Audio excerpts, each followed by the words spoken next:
are the breadcrumbs on the trail for a potential LSU transfer portal quarterback target? We'll talk about it. Locked on LSU. Here we go.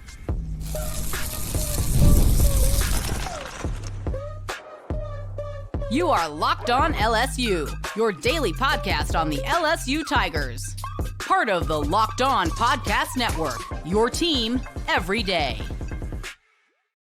Okay, let's get it. It is Locked On LSU, your team every day. I'm your host, Matt Moscona. Thanks so much for making us your first listen. We're free, available wherever you get great podcasts, of course, on YouTube as well. So please subscribe. As always, one of the fastest ways to help us grow is by leaving your comments below. So thank you sincerely for that. Thank you for helping make the Locked On Podcast Network the #1 sports podcast network in the world. We all know the transfer portal opens up on Friday. LSU will absolutely be looking for a quarterback, if not multiple quarterbacks. And I want to throw out a name that we haven't really talked about yet here that all of a sudden now is much more intriguing, and that is NC State quarterback CJ Bailey. Now, Bailey had an outstanding season this year as a sophomore for the Wolfpack. He's 6'6", 210. I'm going to tell you more about Bailey in a minute. But the reason Bailey is worth bringing up today is because of news that I broke at LouisianaSports.net on Monday night. And that is that LSU is adding Austin Shelton to the support staff. Now, you're probably asking yourself, Matt, it's great. Who's Austin Shelton? Glad you asked. Austin Shelton has been working at NC State as their director of player personnel. Now, Shelton is going to be joining LSU's player personnel staff. This is important to note as we sort of, as I build this staff tree out for you. Shelton worked before he went, this is his second stint at NC State. This current stint, before he was at NC State presently, he was at Texas working under Billy Glasscock, who is now LSU GM Billy Glasscock. Prior to that, Shelton, was at NC State where Billy Glasscock worked. So Glasscock and Shelton worked together at NC State. Glasscock gets the GM job at Texas, hire Shelton. Glasscock goes to Ole Miss. Shelton goes back to NC State. Glasscock comes to LSU, rehire Shelton. So you can see these two dudes have worked together in multiple spots. Now this will be the third time they've worked together on staff. And clearly they have great affinity for one another. Now, it is worth noting that LSU and Lane Kiffin did bring Mike Williams with him. Mike Williams was the director of player personnel at Ole Miss. Again, Glasscock's the GM, and Mike Williams is the director of player personnel. Kiffin brought them both over. So now you look at how that staff will work. The title that Shelton will have at LSU, I don't know, associate director of player personnel, whatever. I don't know what the title will be, but he'll be on that staff working under Williams and under Billy Glasscock, the general manager there. And as you look at the player personnel and the differentiator, the player personnel department will evaluate high school prospects over the class of 26 through the class of 29. They'll evaluate portal prospects. They'll evaluate the current roster. They will do advanced scouting for opponents. So when you start talking in-game week, they'll assist with opponent scouting reports. They'll assist with on and off campus recruiting. Now, remember, only your 10 full-time staffers can recruit off campus, but they'll assist with all that. So there is they'll do work on roster retention. They'll work with the general manager and the head coach on positional value. Remember, this is a huge thing based on playing ability, tape, character, their value as a teammate, all the things that we've talked about here that Kiffin and Glasscock are weighing to manage and balance their roster and what positions are worth certain.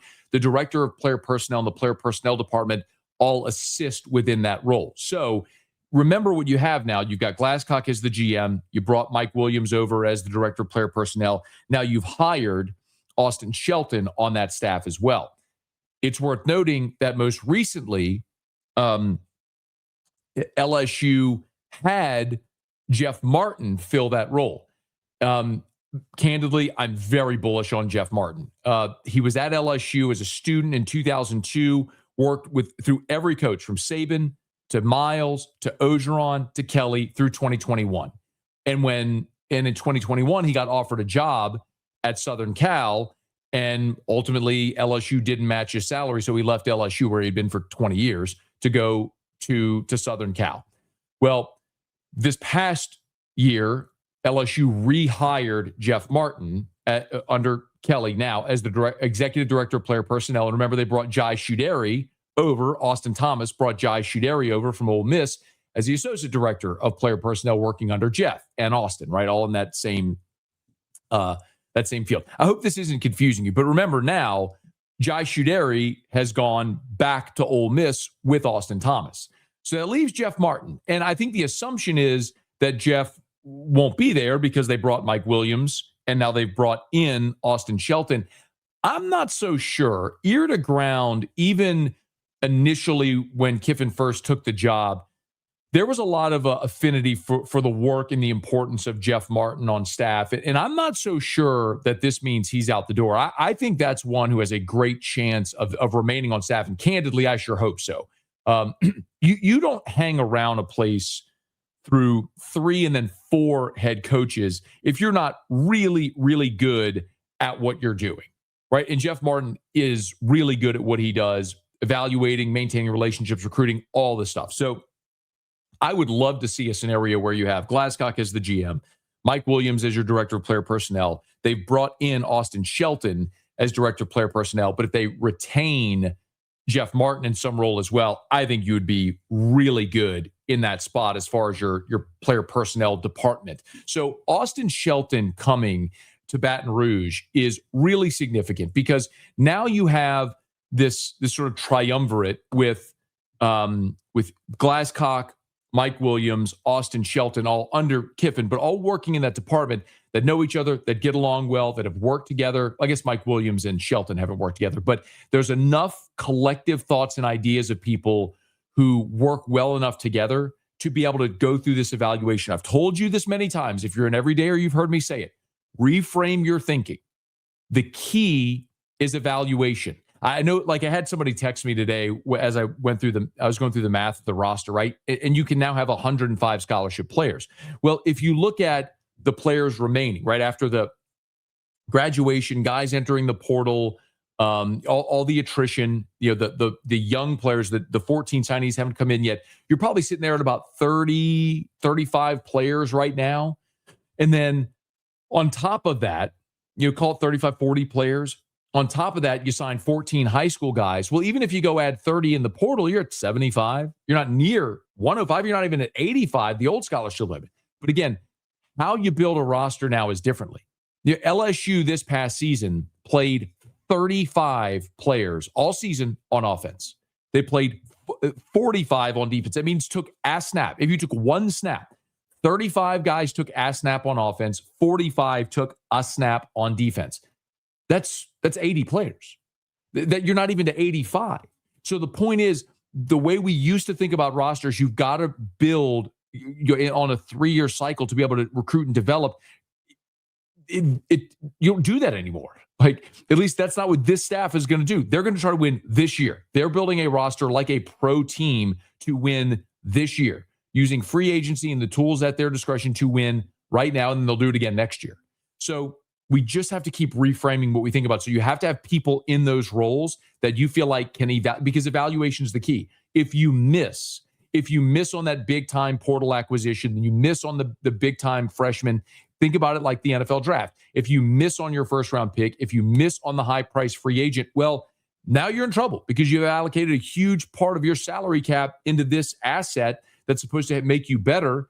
And if you miss, you're in trouble. So having those guys together that work well together, that can maximize your ability to evaluate and assign value to each player and position is paramount to having the success. So that's the news, right? The news is Austin Shelton is joining LSU staff in the player personnel department. Well, you can read between the lines here. CJ Bailey, the quarterback from NC State, has been rumored to be one of the guys that's planning on hitting the portal. Could he follow Austin Shelton to LSU? That's where we'll pick up next. Locked on LSU, your team every day. There's nothing like college football season. Tailgates, packed stadiums, and being right there in the middle of it all. The energy, the bands, the moments you remember forever. But actually getting tickets, that part used to be frustrating with long queues, logins, prices jumping at checkout. That's why Game Time gives the advantage back to the fans. It's the easiest way to unlock amazing college football tickets and experiences in just a few taps. Seeing college football tickets where the prices are including all the fees up front, that makes the whole process stress-free. And I love zone deals too. You pick the section, Game Time picks the seats, and you save even more.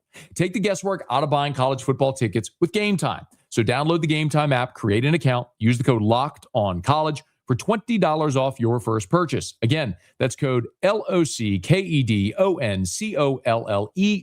for $20 off. Download the Game Time app today.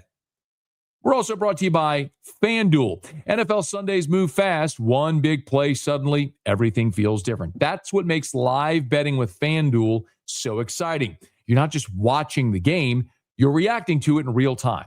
With FanDuel, you can place bets as the action unfolds. Every drive, every momentum swing, every highlight moment.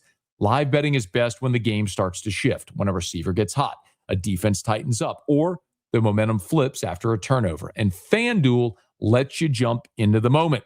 Live spreads and money lines adjust instantly. Player props update as guys heat up. You can bet next touchdown scores, drive results, totals, and more. It keeps you locked into every snap, every drive, every possibility. So if you want to be right in the middle of the action this season, visit FanDuel.com. Place your NFL live bets all season long. FanDuel, the game moves fast, and so can you.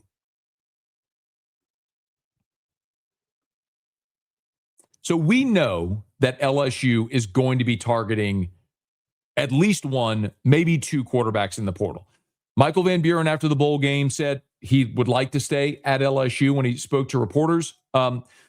Remains to be seen if he'll have that opportunity and at what valuation. But Colin Hurley's gone in the portal. Juwan Johnson's gone in the portal. Garrett Nussmeier is out of eligibility. So the only scholarship quarterback you have is Michael Van Buren. You're going to add, and you did not sign a quarterback in the most recent high school class. So even if you retain Van Buren, you're likely still looking to add two. You're looking to add a starter, and you're probably looking to add a depth piece, which is not uncommon. Van Buren was added as a depth piece. Before that, A.J. Swan was added as a depth piece. Just look at Ole Miss a year ago. They had Austin Simmons. Trinidad Chambliss was added as a depth piece. Now he ended up becoming the starter, which can happen, certainly, but likely LSU is going to be looking to add two. Now, we've talked a good bit about the quarterback situation here and what might be there for LSU. Chambliss remains the most likely possibility, provided he gets his extra year. Now, he's got to get his waiver approved, and we'll see if that happens. And if he does he go in the portal? And if he does he land at LSU? If not Trinidad Chambliss, I've mentioned here prior that I've confirmed that LSU representatives have made contact with DJ Lagway's representatives. And I know there's a lot of people not bullish on that. I'll continue to say Lagway, a former five-star, 6'3", 247 pounds. My understanding is he's getting in better shape. He's played hurt the last 2 years, had a shoulder injury, a calf injury, cost him spring, cost him fall camp.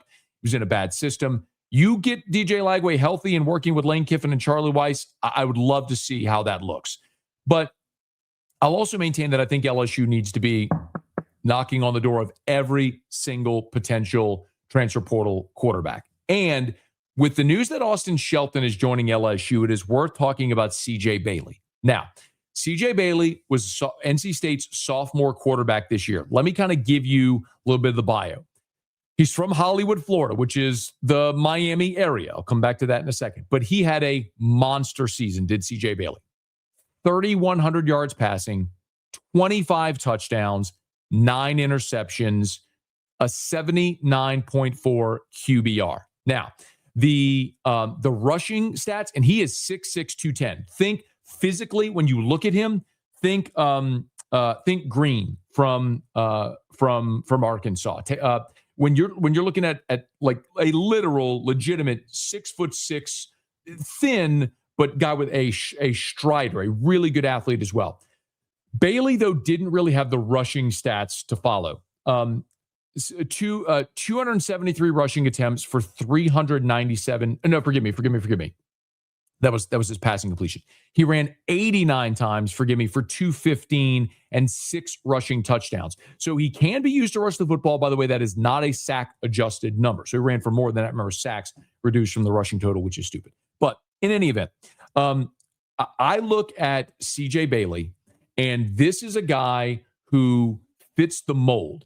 He played a year ago at NC State, threw for 2,400 yards, 17 touchdowns, 10 picks, goes into his sophomore year, throws for 700 more yards, 8 more touchdowns, and 1 fewer interception. So, and by the way, he was sacked 23 times in each of those seasons. So that's a large sack number, right? You're talking about almost 2 sacks per game, so that will affect the rushing total. So a guy that can run, increased his passing productivity from his freshman to his sophomore year, has 2 years as a starter, and has the physical ability, by the way, a director of player personnel from NC State who helped recruit him, who's now at LSU, who, if he goes in the portal, would certainly have an open line of communication there. Now, Steve Wiltfong over at Rivals talked a little bit about Bailey and wrote that he's a possibility for the portal, and the On3 NIL valuation has him at $1.6 million.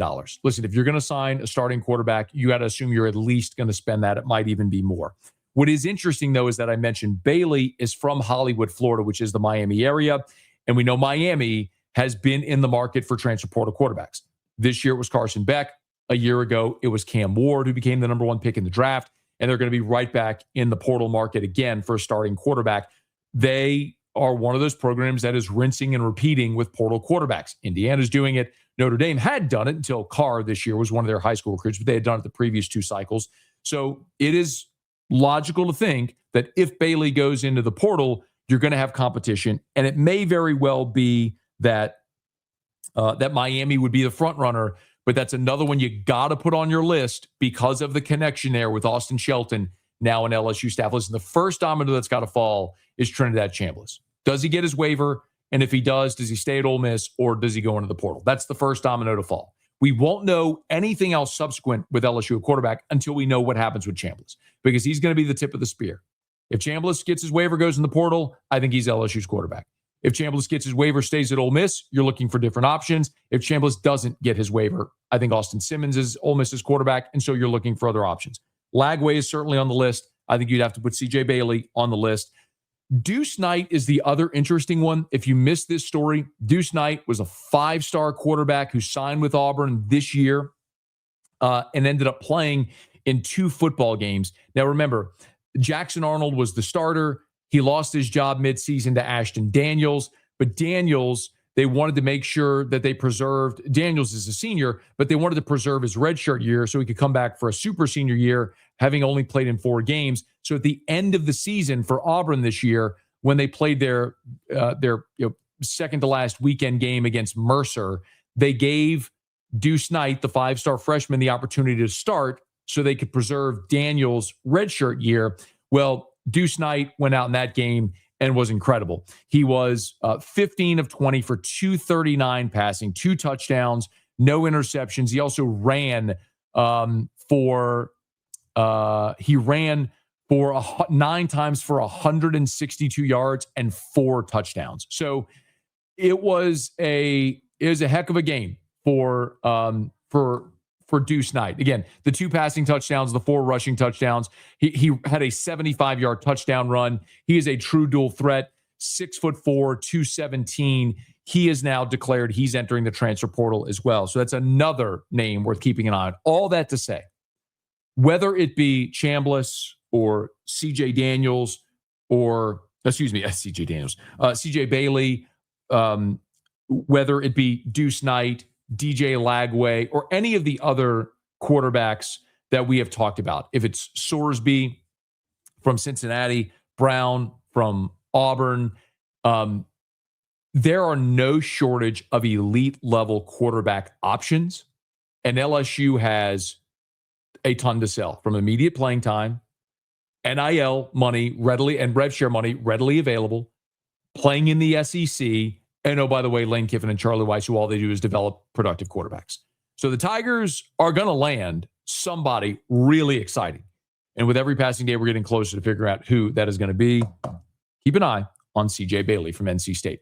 Okay, that'll do it for us here on this bonus episode of Locked on LSU. Thanks so much for making us your first listen every single day. If you're on podcast, please subscribe on your favorite podcast app, rate us, leave a review. If you're on YouTube, smash that like button, subscribe to the channel, hit the bell so you're notified whenever we post a new video, and let a friend know if they love the Tigers. We got you here every single day for Locked on LSU, your team every day.